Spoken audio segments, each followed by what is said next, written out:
now we've come back to Medulla because we've got a couple of little things we want to do and a couple of little things I want to show you. First thing I want to do is burn. Go to burn and burn some sublime bone dust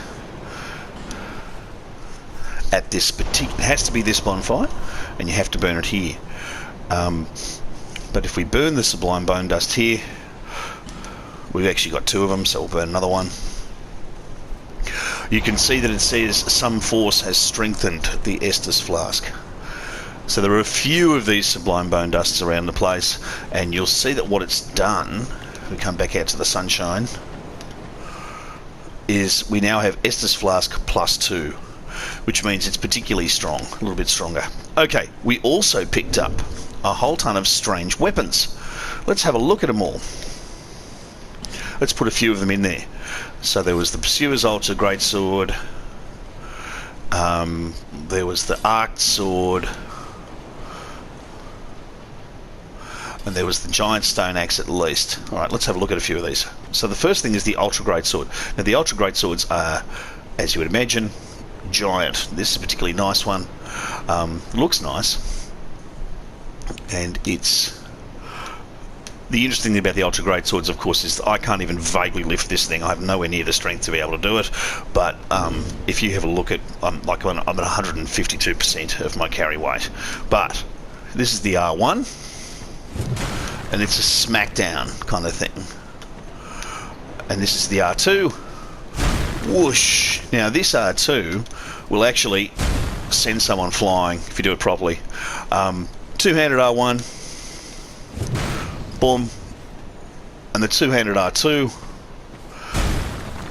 like a baseball bat. Whack that thing out of the park. Let's have a look now at the Giant Stone Axe. I like this axe. I don't mind this at all. Again, this is just a stupidly heavy weapon. R1, just a whack down. R2, a particularly heavy whack down. Two-handed, you get that side swipe. And the two-handed R2, a smackdown. Alright, let's unequip those two things, see if we're coming back into the realm of vaguely... Alright, now let's have a look at the Arced Sword. This is the... There's another sword in the game that we can actually buy later that is very similar to this, called the Murakomo. Same moveset. But this Arced Sword has the following moveset. So first of all, it's a curved greatsword. It's a class in its own. And this is the R1. Lovely side sweeps. Quite quick as well. And this is the R2. A pancake. Whack them down. Two-handed. The R1 has that strange little twisty thing. Look at it from behind. And the 200 R2, a solid pancake when you whack someone down with a two-handed R2. Rolling R1, rolling R1.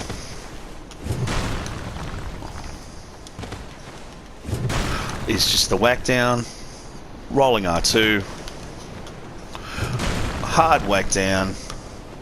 Two-handed rolling R1.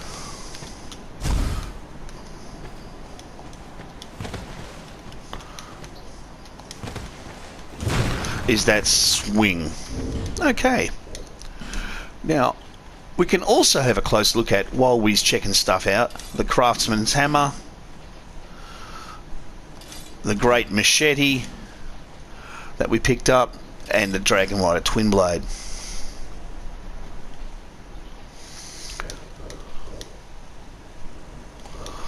We'll do that all nude so that we can actually use this stuff. Alright.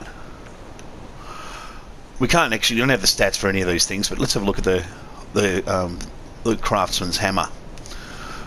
Let's put some pants on.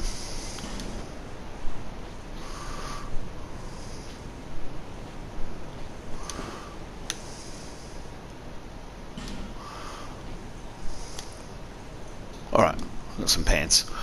So the Craftsman's Hammer, R1, is the same or similar to the... what's it called? Mace. And it's just a bashing hammer weapon, a traditional hammer weapon. Not nice reach though on this, and that's the R1, R2, particularly strong whack, two-handed R1, and two-handed R2. Jump attack R1, sorry, jump attack R2. No, can't do it. My PlayStation skills just aren't there. Alright. Great machete. I like this weapon. It's like a halberd moveset, and you can see this is the thing that those crazy blade things. Now, it looks like a stick with a weapon we might get our hands on later on attached to the end of it. So you got the halberd moveset, R1, and the R2. A nice cutting in, whoosh. Two-handed R1, side attack, nice attack there, and the two-handed R2, a real sort of scything move. Now, like a lot of these sort of weapons, the thing you got to keep in mind is that you must hit with the blade. So you've got to be quite particular with your training. Okay, here are the twin blades. For those fans of the Phantom Menace, this is that kind of double lightsaber kind of action. This is a Dragon Rider twin blade, which means it does magic damage as well. So you can see that it's doing a little bit of physical damage, but it's also doing magic damage, and that magic damage will be a function of, and you can see it's C for magic and C for Dex. So if you've got a magic build, and we sort of do, you'll get magic bumps for this. Alright, so this is the twin blade. That's the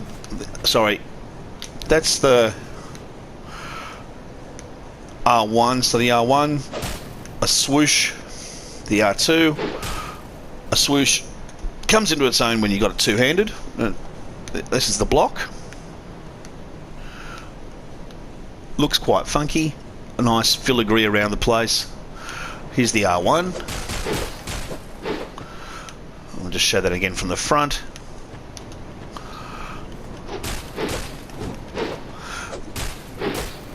So every one of those that hits is doing some damage, and this is the R2.